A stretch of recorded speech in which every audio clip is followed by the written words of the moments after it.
All right. Hello, everybody.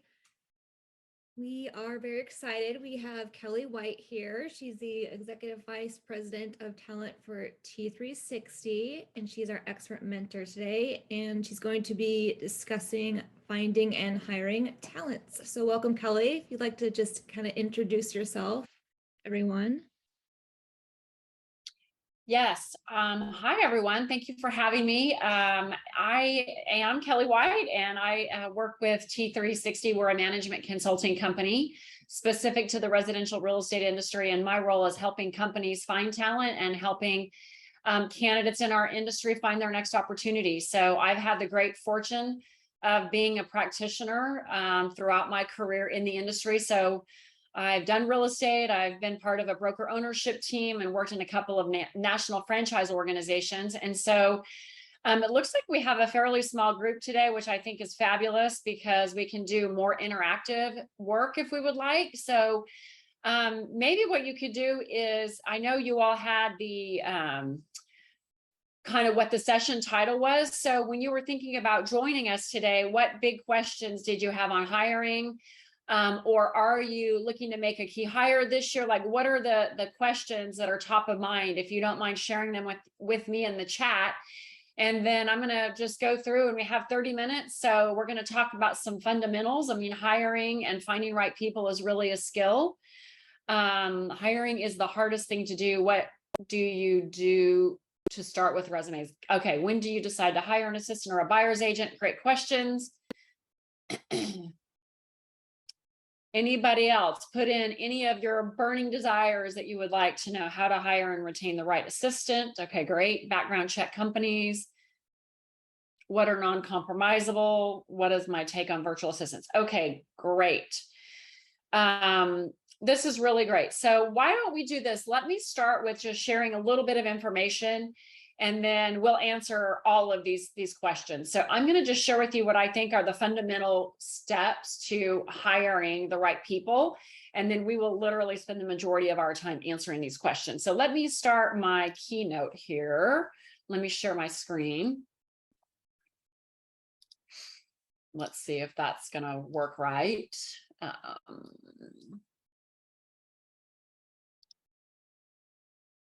Can you all see this okay? Yes. Okay. Gotcha. Perfect. Okay. So we're going to just talk very briefly here because we only have 30 minutes. But one of the things that I find often is that people do not have a hiring process. And a hiring process does not have to be a complicated thing, but it's just having something that's replicatable that you can use when you do need to hire someone. And so some of the key reasons that you want to use a hiring system is overall, it's going to help you reduce your hiring costs, because when you get started, if you know exactly what you're going to do every time with each candidate, it just makes it easier. In addition, it allows your organization to be able to train managers and other people to also be able to hire and have a systemized way of doing that. So it's really important just to think ahead. Okay, how would I want to implement a hiring system? It helps with your organizational costs. It helps with increased productivity. Obviously, if you're hiring great people, it's going to help with increasing revenue.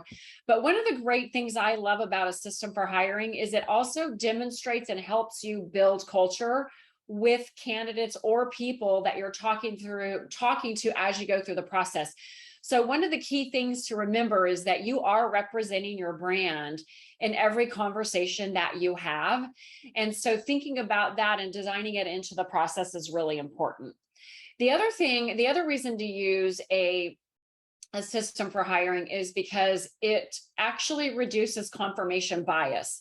And so one of the things is the way that our brain works is what we think about, our brain continues to think about. So often the notion of confirmation bias as it relates to hiring, there's some research that shows that we typically in the first five minutes of meeting someone, we decide whether or not we like them or not. And as soon as our brain decides that we like them, then it continues to produce more and more evidence of how we like them. And that's not to say that you shouldn't like them, but when you have a process, what it allows you to do is go through and gather information on candidates such that you're not just relying on your immediate do you resonate with this person, and really gathering data to support if they're the right hire. And one of the key things here to remember is that like also attracts like. So we tend to gravitate to people that are the most like us. But often when we're hiring an assistant or an operations person, the people that are really good at those types of roles tend to be the opposite behavior from us. So you may not have that instantaneous like or connection with them because behaviorally you're so different. So those are some of the key reasons for using a hiring process. But what I'd like to do first is just next go through the 10 steps that I recommend for hiring. And please feel free to, I'm going to see if I can look at the chat here as I go. Please feel free to shoot any questions that you might have as we go through this in the chat, but we can also answer questions. I think what we will do as we continue to work together throughout the year is we can talk about each of these key steps. But I wanted today to just go over the 10 steps in your hiring process so that if you don't already have these, that you can begin to think about how to implement them into your organization. So the first thing is to create a job description. So how many of you have complete job descriptions for all of the people on your team? Anybody good or like writing job descriptions? If so, shoot me a chat. One of the things I'll just recommend that I see a lot of is when I talk to people is they have a laundry list of like 100 things that they need someone to do. And what I really encourage you to do is bring it down to the top 3 to 5 to 7 things, the key things that you want this person to do that's going to actually move the needle in your organization. And so, an obvious ones are if you're in a brokerage and you're looking for somebody to do recruiting, some of the obvious ones there would be to increase the net agent count or increase net agent productivity. However, with an assistant, you're thinking, well, there's so many different things that my assistant could be doing, but what is going to really move the needle for you and your organization if your assistant is doing that, right? So for example, anyway, my assistant is they schedule all of my appointments. They make sure that all of my calendar invites are correct, that all of the information that I need for each of those meetings or interviews or conversations that I'm having are ready to go, and that they're 100% accurate. So some of the KPIs that you could use for admin is what are the key things you want them to do, and are they doing that to a level that's 95 to 100% accuracy, right? Because I don't know about you all, but in the past when I've hired assistants, things were not accurate, and yet I didn't have a way of defining that it was important for those things to be accurate. So just make sure that you identify, and I would say it's the key results that you want that person to do, not the laundry list of activities.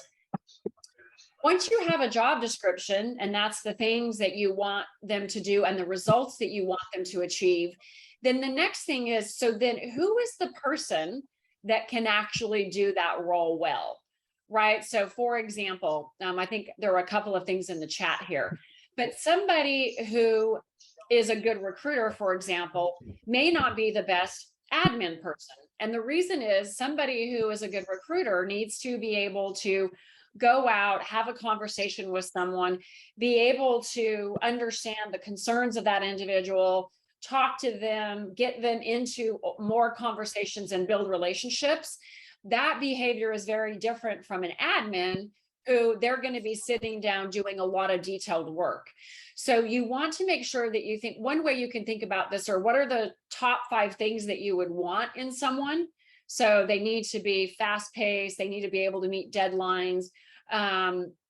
They need to be motivated. And then what are the 5 things that you want to avoid in somebody? And I like to actually write this in a narrative format, but it's just really thinking through who's the best person that can actually do this job. Once you've defined those things, only then do you want to start talking to candidates.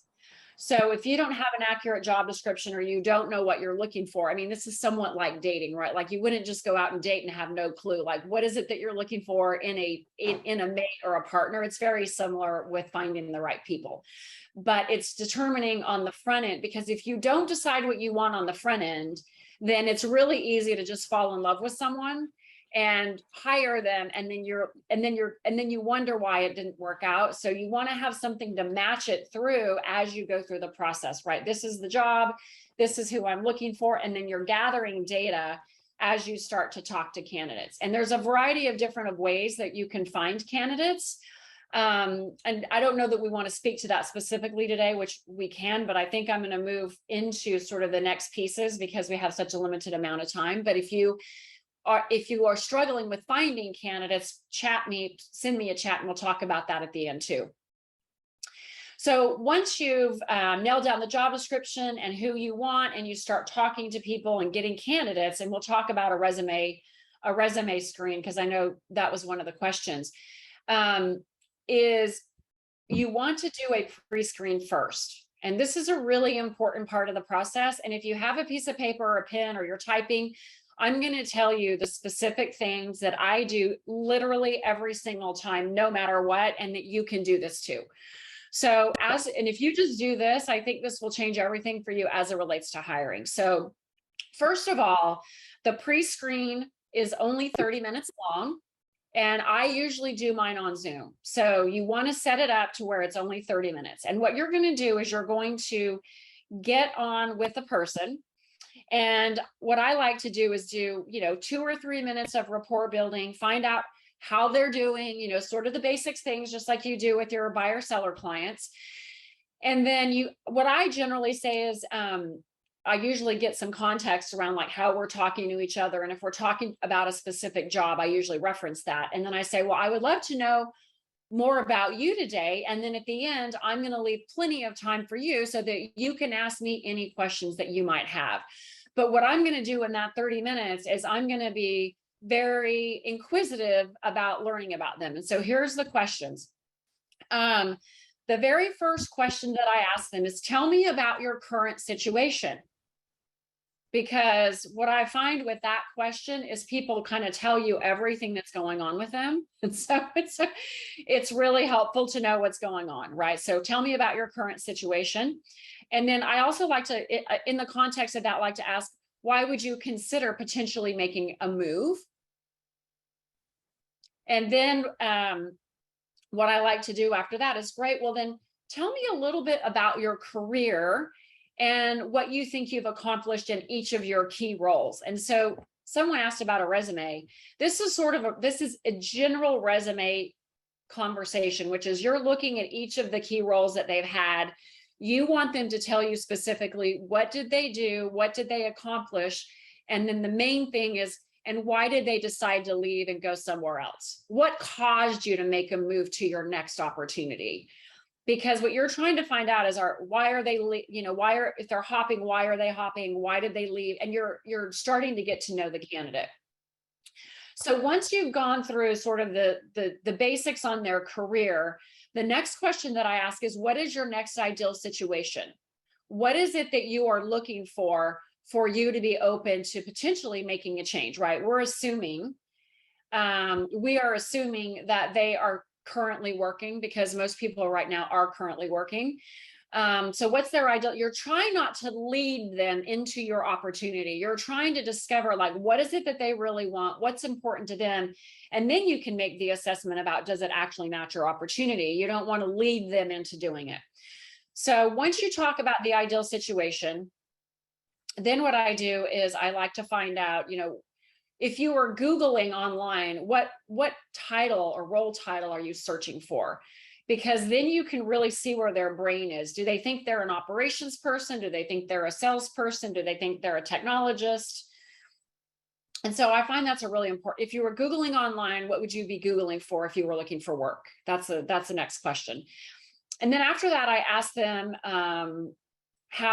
what are their parameters around working in an office or not working in an office? And I like to say it that way because I'm not trying to get them to tell me if they would work in an office or not. I just want to hear what they philosophically think, because then I can, you want someone to just tell you if like, I don't want to work in an office. You want to know that so that you can just move on, because most of you are going to need people working in your offices or working on your team. The next thing is, the next question I ask is, what do I need to know about your compensation for you to be interested in potentially making a change? What do I need to know about your compensation requirements for you to be interested in potentially making a change? And I always say, please don't tell me what you're making. I don't need to know what you're making, but for you to consider doing something new, you know, what is sort of a ballpark range of compensation? And then the last thing I like to ask, and this one is beautiful, is what else would you like to tell me that I haven't already asked? And then you're just going to be completely silent, because really I am shocked beyond measure half the time. What people will tell me. So that's the last sort of general question. And then I know it seems hard, but like when you're really focused, you can easily do this in 30 minutes. I do this in 30 minutes every time. And I usually am kind of watching the clock as I go. And at around 25 minutes, I go, okay, now I'm going to stop and I'm going to let you ask questions of me. Like, and then you're going to see the questions that they ask you. And then what I always like to say is, great, well, we are in the initial stages of talking to candidates, and I will let you know if we would like to continue the process with you. So we are in the initial stages of talking to candidates for this role. And we will let you know within the next week or two if we're open to another conversation. So in that way, they already know that if you would get with them if you want to interview them further. So that alone is a very structured way of doing something, right? And it's not complicated. We have a pre-screened form. I'm happy to send it to every one of you that wants it. We have it as a template. We use it every time, and I'm totally happy to share that with you. If you decide you want to take them into more in-depth interviews, then we have a very structured interview where you're going to ask them a very specific number of questions, which we also have those forms, but you can create your own interview forms too. I also then step 6 recommend some kind of a behavioral assessment, either a DISC profile or strength finder, something where you can determine whether their kind of natural behavior is a good fit for that role. You know, so somebody like me, who's a recruiter, I'm not the best fit to sit at a desk doing transaction management. You would really want to know that. And then step number 7, oh gosh, I highly recommend step number 7, experiential assignment. And I'll give you a good one that I did for my EA. Basically, an experiential assignment just basically means, can you give them some kind of an assignment so that you can see, can they actually do it? So I struggled with finding an EA that could keep up with me because I'm very fast on the computer. I'm very good with technology. We use a ton of different technologies. We don't use paper, generally speaking. And I was having a hard time. So what I did in the interview process is I got on Zoom with the candidate and I handed over the controls to that person. And then I said, I need you to do these different things on my computer. I need you to enter someone in Salesforce. I need to see how would you save a file in Dropbox? Like the simple things that seem very simple, to me, are clearly not as simple as I think they are. So I really recommend this if you have a situation where you struggle knowing if the people know how to use the technology or if they're tech savvy. If you put someone on your computer screen and you try to get them to do stuff, you can tell right away how fast they move. Do they understand technology? Like if you fundamentally know how to use Dropbox, you're going to navigate a certain way versus if you have no idea how to use Dropbox. The other one that I do, and I'm actually doing this one right now, and it's so helpful. So I'm a recruiter, is I created a mock interview because I'm hiring another recruiter. And so I send them the job description and I send them my resume and I have them spend 30 minutes interviewing me. And then I have them tell me whether or not they would hire me. And I have 4 candidates right now that I'm taking through that process. And it has been so helpful because I mean, I can tell such a big difference between the 4 people now that it's going to help me narrow down my candidate pool much better. So if you have like a financial person, have them do a spreadsheet, something that shows whether they can do the work or not. Step 8 is please, please, please. This is probably the most important step, is before you hire anyone, you really have to do their reference checks. And I have a very specific way I do this that actually works. I hear a lot of people say, oh, I can't get any information. I get people to tell me everything. So if you get to a place where you're like, okay, it's time for me to do reference checks, I like to call it due diligence, because you're really trying to find out a lot more than what a standard reference check is, then please use me as your resource. As a partnership with Chirag, I will help you through it. I have a form you can use. Like, please know that I'm your resource for hiring anyone. And then the last bit is helping to write an offer. So once you decide you want to hire them, you want to give them an offer letter, you want to guide them through the decision-making process. And then step 10 is their first 90 days. The great thing about it, if you follow the process here, is you'll have the job description already written with the key performance indicators and the results that you want. So the first 90 days are really easy, because you're teaching them how to do the things on the job description. And then you're basically meeting with them every week to hold them accountable and see how they're doing, and make sure so that within 90 days, if they're not working out, you want to let them go in the first 90 days. You don't want to keep them lingering on. So those are your 10 steps. And we did that in about 20 minutes. So the good news is I am now going to stop sharing my screen and go back to me. Hi. And we can go through the questions. I don't know if this group is too big to unmute because we have so many people. Do you want to read the questions to me? Or I can just go through them, either way. Yes, we can definitely do that here. Let's scroll up to the top. I know we have some good questions. Thank you for participating, everyone. This is really great. So We can hiring is start a hard. with, what is your take on virtual assistant? Yeah. So I guess, with a virtual assistant, I mean, you're essentially saying anyone that's your executive assistant that's not in your remote location, or because you're contracting with them. I guess that's my question.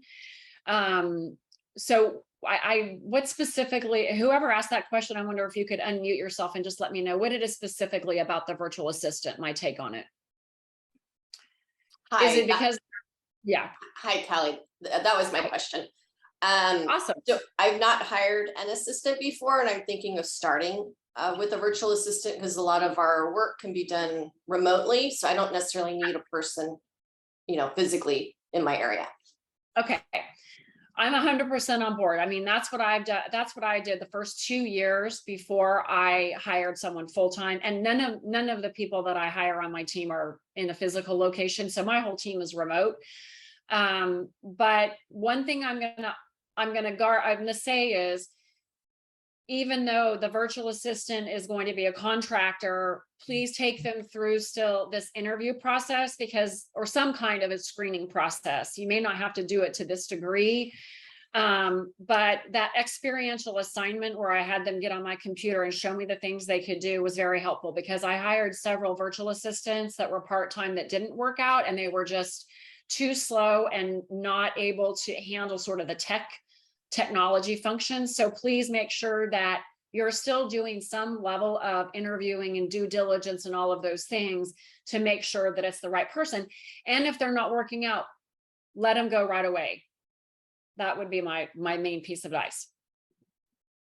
Okay, what do we have next? Okay, we can also raise your hand too if we don't get to your question. So let's scroll back up. I know I thought several were how to decide when to hire an assistant. This is such a great question. And I think the rule of thumb, and I'm in a similar situation too, building my own team here, is when your dollar productivity activities are then prohibited, like you can't get to what are the revenue producing activities, that is when you know that you need an assistant. And if you can be forecasting and thinking ahead, because it sneaks up on you, I'll tell you, it snuck up on me last year. I was like, oh man, I should have thought of this sooner, because you kind of get head down. So make sure you're forecasting ahead, and you'll know when you're starting to get the scope creep with the number of hours that you're working, that it's time to hire an assistant. Sample job descriptions, I do have all those. I don't know how we want to handle that. I have sample job descriptions, and I have the pre-screened form as well, which could be helpful for a lot of you. I have those. What should you look for in assistant?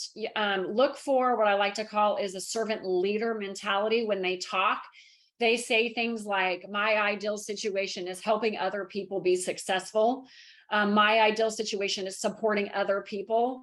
So you want to look for somebody who their purpose is helping you run your life or run your business. They should also have a certain level of detail orientation. And one thing about this business particularly is I think you also have to find sharp people. And I say this a lot, which is because the lower margins in our business, every role is a critical hire. So you really are looking for what I like to call capacity talent, meaning somebody who's really good, right? Like you're not just looking for any Joe Schmo, because the business is deadline driven, 100% commission. You know, we're getting calls and inquiries like day and night. So someone who really likes that kind of an environment and is also motivated by supporting others. Yes, and Kelly, you can email me the forms or the documents and I can upload them to our platform as well so everyone can have them. Yeah, I think that'd be easy. Yeah, so I'll do some of the standard job descriptions and the pre-screened form. And then please know that of those 10 steps, we can help you individually as needed. So if you go, oh, I need an interview form, or I need I don't know how to do references, we can do those as we continue to work the hiring process together. I have a question. See. Yes, sir. So I primarily do my business like cold call. So Okay. I do the FSBOs expires, I cold call. So in an ideal world, I just want to do the revenue generating activities. I want to call, set appointments, get listings, and negotiate. Everything else, Okay. I really want to delegate. Do you guys have a job description for basically that? Like, hey, you do all the rest. I'll focus on this, and then you will focus on the rest. I know that because it seems kind of clear, but it gets clear for us because we all get it. But then for outside in, I'd say probably the one that I would think that would handle that the best is sort of a director of operations role. mm-hmm. So you get one person who can handle a myriad of things like organization, policy, marketing, transaction management, like the whole kind of generalist first. And then as you grow, that person then is going to hire multiple people probably under them. So yes, Right. The director of operations. In fact, within this group, I don't know who's on here or not, but I've helped several people within this community hire their director of operations. And that's generally someone who can kind of take everything from the team lead and make structure out of it so that you're not having to do that, because you want to focus on money. Okay. Did that help? Yep. I love your pre-qual too. This was gold. This was gold. Oh, good. I'm so happy flat to hear out that. Gold. I love it too. My this favorite. Is flat out gold. Wow. I've been asking the stupid questions. I'm an idiot. Okay. I've done this for so long and I've tweaked it over. In fact, you can look back 5 years and see what I was asking before, but I find if you just ask the right kinds of questions and then you're just really quiet, because what you really want people to do in the pre-qual is tell you everything, because people will tell you stuff and then you can automatically like go yes, no. And then it just makes it so great if they self-select out in the first 30 minutes versus you spending a bunch of time on it. So wow. Well, 30 minutes went by incredibly quickly. Did I miss anyone that you have a burning desire for a question in 1 minute? Because if not, it seems like I think we'll be doing this pretty regularly. So I'd like to maybe just take each of the 10 steps and go deeper as we continue through this. But I'm also open to suggestions. So I'm I think that's probably all the time I have. I have Yes. one last question, if possible. I don't know if this would be like, Sure. how do you measure drive? I know that's like basically impossible because like if I'm trying to find someone that's a buyer agent or that's going to help me prospect, it's everyone's going to talk a big game at the beginning. Oh, I love to do this and that. And maybe I can go past the little mini test. But then I find myself like with a lot of these people, I mean, these are just thoughts in my head. I'm just like, dude, man, you lazy, man. You don't want it. Like they're always giving me excuses as to why. And I'm like, dude, it's out there. Like I'm showing you, I'm basically going to train you for free. And I think the thing is that it ends up being a very huge time investment. And I want to be judicious about how I invest my time. It's not, like my wife says, which I agree with, like, Doug, this is a business. You're not a free training ground here. So No. I didn't know if there's any questions or anything that I could do to kind of, you know, judiciously filter through and choose how it is I'm going to allocate my time to the right possible Yeah. prospect for the best Yes. long term. Because otherwise I just get exhausted just going I after know. the next. It's just, You're- I want to shoot You're myself. you're in a similar situation as I was with hiring my recruiter. So number one is you really need to take them through a vetting process, a thorough vetting process. Success leaves clues. You have to look in their background to see. And I mean, I like to say things like, the question I like to ask is, tell me about the greatest challenge that you've had and how you've overcome it. And each of these past jobs that you've had, right? Because you can tell if someone's ever had a challenge. But the other one is, especially as it relates to prospecting, well, two things. First of all, remember, people aren't us, or they would already be the team leader or the Right. CEO or That's a whatever hard the thing. thing. Yep. But somebody who's good at cold calling and prospecting and even like a recruiter, there's a specific kind of person who's good at that and who wants to do it. And you can tell some of that from the behavioral profiles, like the DISC or some behavioral tools. Like those are really important because Right. certain kinds of people will not do prospecting because they inherently cannot handle hearing the word no from people over and over and over. And then the last piece I'm going to say is, I really recommend that you do what I did with my recruiters, which is they need to prospect you, or you need to give them a dummy list of people that they need to call and get those people to say yes. And if they can't get those people to say yes, then they can't prospect. Like, have them actually try to do the exercise. Or it's even better if they do it with you because they're so nervous. But set up a scenario. And listen, I'm happy to send you the scenario I set up for my recruiter, but set up a scenario where it's like, okay, this is the lead type. This is the person, this is their scenario. And you're going to call me and you need to get the appointment for me and see how they do, because you're going to be able to tell if they get perturbed or not, or if they're going to be able to do it or not. My only question about that, because I love everything you said, my only question is what happens if they're new and they haven't done it? Then they would just, I don't know what to say, which is also plausible. That's the only And other thing. Yeah. Right. if you're So I going could, to get, Mhm. yeah, if you're going to get someone new, then you have to rely on two things: the behavioral profile for one, Mhm. and then you've got to dig into their references when you hire these individuals, and you have to ask specifically, like, this person is going to cold call 30 hours a week. Mhm. And they need to be able to do X, Y, and Z. Do you think this person, based on your working with them in the past, do you think they can do it? People are going to tell you flat out, and it requires more work on your part to figure that out. But I think the due diligence process is really important. Otherwise, if it's someone new, then you have to really rely on their behavioral profile.